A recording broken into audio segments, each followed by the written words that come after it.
Lods. Birada na tayo muna ngayon. Oras, kasi oras. Alas 6, kapin. Alas 24. 24. Birada tayo mga Lods.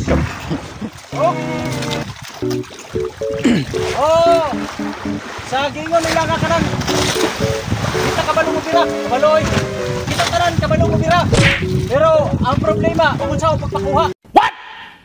Diha na to makita ang usa ka tawo. Kabalo mo bira. Maayo o di mabugto ang atong isda. Kini mga Lods, kini nga birada. Diba daw ko, daghan mong bugas na pula ni. Kini nga birada mga Lods, bugas-bugas ni. Ang haon naman ay 50 ra. Pero hinahinayon ka ni bira para makuha yun sila. Okay mga Lods, tanawa nga itong mga birada karon ha. Kasi makaingon mo nga burit-burit na po na eh. What? O nagkakawa nga itong itlog. Eh, dagat na ba kayong nag-comment itong viral na itong video?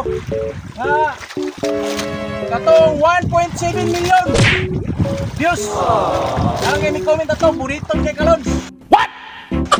Nagkakora ng imong itlog. Pero sa klarong istorya Lods, sakitan ko na inyong trabaho Lods.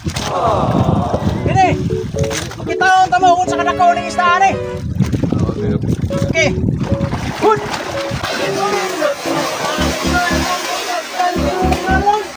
Oh my God! Wow! Para mga Lods, sukatin natin ang lawi. Hindi ka muna dito. Lapit mo ang kamera. Mga Lods,